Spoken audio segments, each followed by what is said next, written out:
In video 2, I'm going to demonstrate how to change the template that is on my website, the third slide from the template, into the final product using the variable that you were assigned to analyze with the average rent.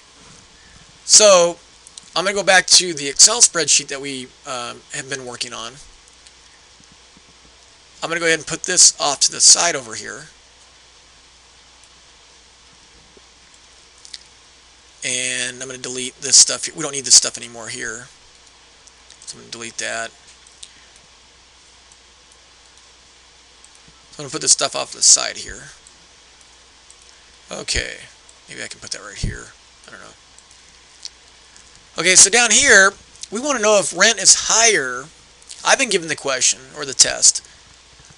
Rent is higher when a washer and dryer are included. And that is population 1. Than when they're not included. And when they're not included, that's population 2. So the way to probably go about this first is to highlight the data from column C to column B. Highlight just the data. And then sort smallest to largest. And because I grabbed column C before column B, it sorted on column C. Now, all of these observations here are from the population that is that of apartments that does not include a washer and dryer. All of these rents are from the population of apartments that include a washer and dryer. So I use my washer and dryer dummy variable to split the population into 2. And down here, according to this, population 1 is when washer and dryer unit is included in the unit. So what I'm going to do is I'm going to go ahead and alter this table down here. Maybe move this up.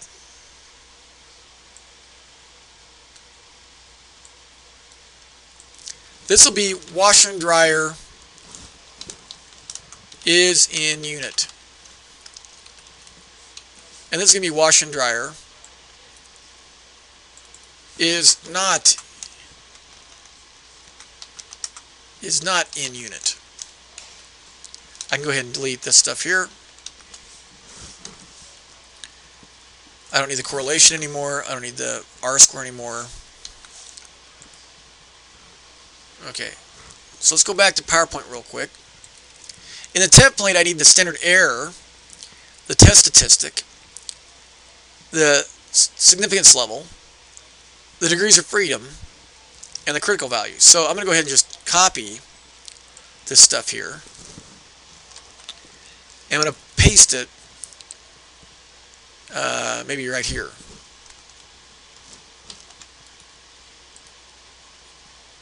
Widen that out a little bit. Okay.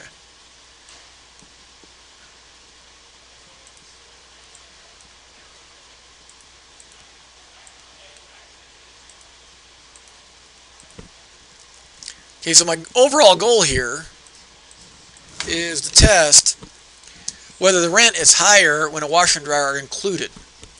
So the first thing I do is I need to get a mean, I need to get an average for monthly rent when a washer and dryer is included.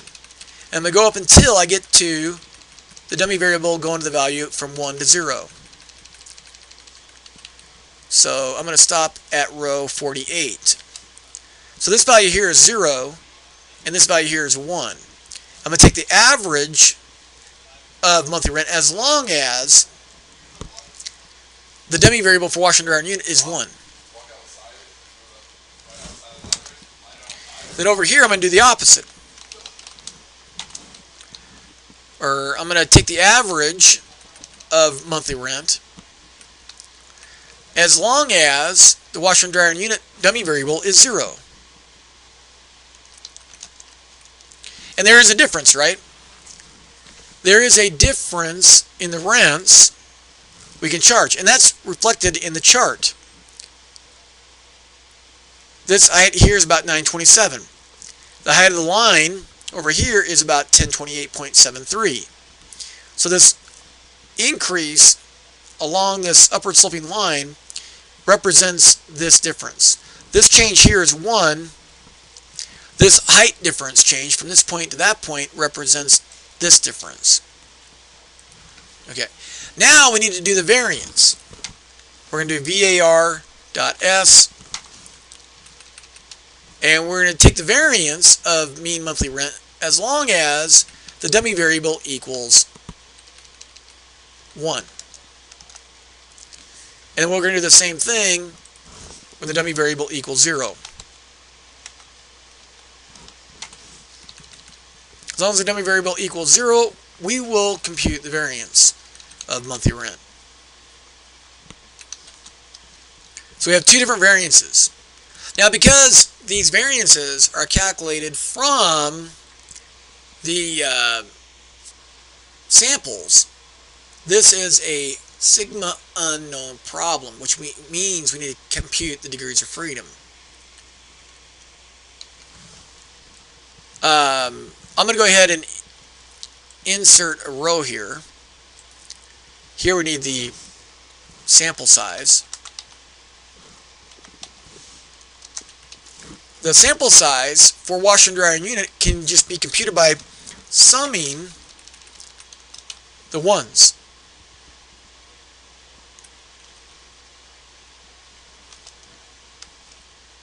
$77. Now that there are 123 observations in our sample, right? 123. So we can get the sample size for washer and dryer not in an apartment. It's 123 minus 77. So 46 have no washer and dryer in the rentals, and 77 of the 123 have a washer and dryer in the samples. I'm going to go ahead and insert another row, and this is going to be the point estimate of the difference in means.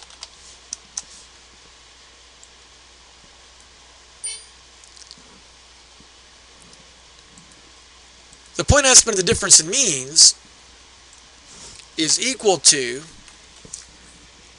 the mean of the rent for apartments that have washer and dryers minus the mean rent for washer and dryers for rental units that don't have washer and dryers. So there is a difference, 102. Remember, that is just the slope of this line. Remember that? Slope of the line. Now the standard error, if you remember, the standard error is the square root of the variance of the difference in means. And the variance of the difference in means is the variance of sample 1 divided by the sample size 1 plus the variance of sample 2 divided by its sample size. So the value inside here, that value is the variance of the difference in means. When I take the square root, I get the standard deviation of the difference in sample means. That is also called the standard error of the difference. So the standard error is 42.168 to 3 decimals. The test statistic is just the point estimate of the difference divided by the standard error. So my test statistic is 2.4. Now it's bigger than 2, which anytime we have a test statistic bigger than 2, we're kind of thinking the difference is significant. If the test statistic were kind of close to 0, maybe between minus 2 and 2, then we're thinking the difference is insignificant. Now, according to the PowerPoint, we're going to use an alpha level. We're going to use an alpha level of 0.05.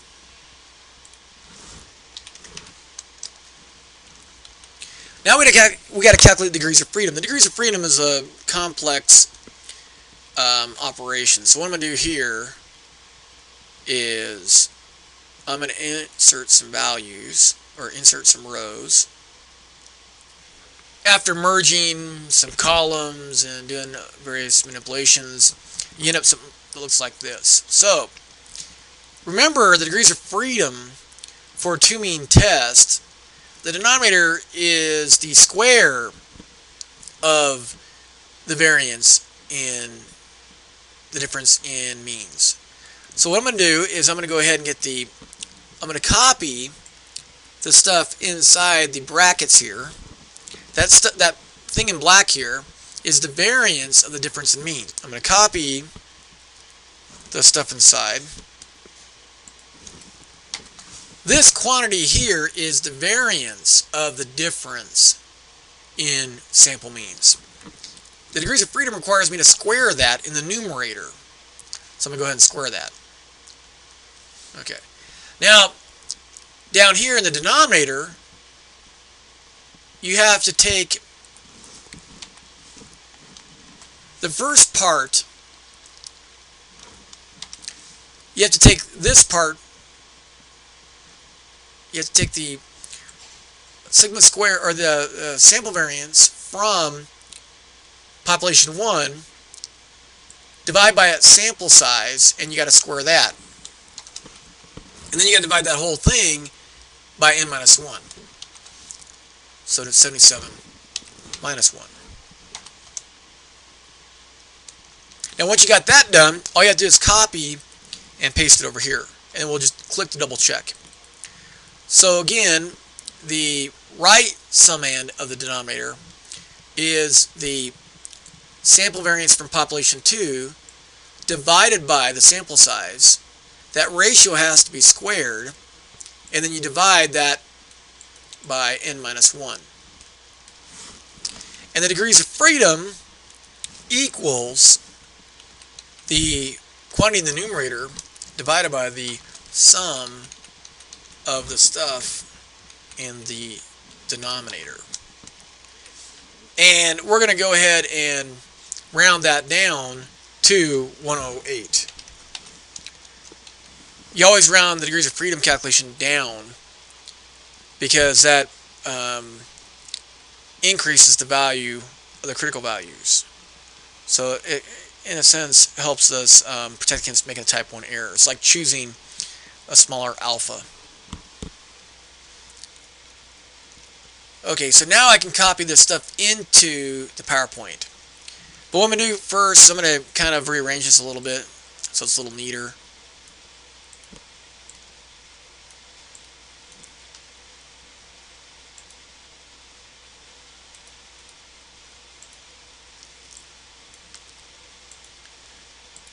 Okay, so this is an upper tail test with a significance level of 0.05 and a degrees of freedom of 108.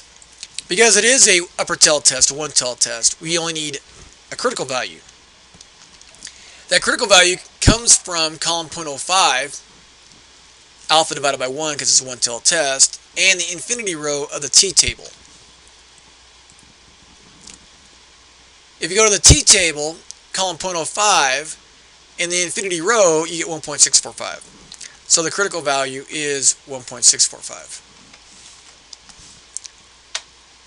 Now I'm going to go ahead and format this table just a little bit. I'm going to make the fill white. And I'm going to put a bar around it, and then maybe a bar around that.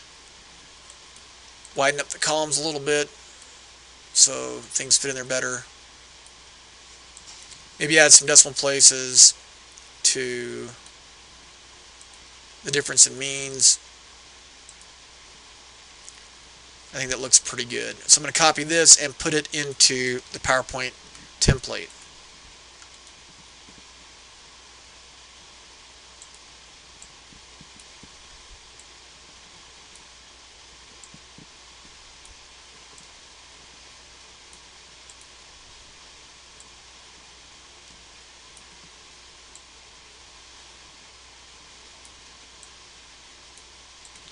Notice that I've already updated the null and alternative hypothesis for this test. Again, this was given to me in the PowerPoint, right? Or in the Excel spreadsheet. My alternative hypothesis is that mu 1 minus mu 2 is greater than 0. So I've already made that change here. And then if this is my alternative hypothesis, then my null hypothesis has less than or equal to it. Now, if you look at the test statistic 2.41, that value is bigger than the critical value. The point estimate of the difference is positive. The test statistic is positive, and that test statistic is greater than the critical value. So we have evidence in support of the alternative hypothesis.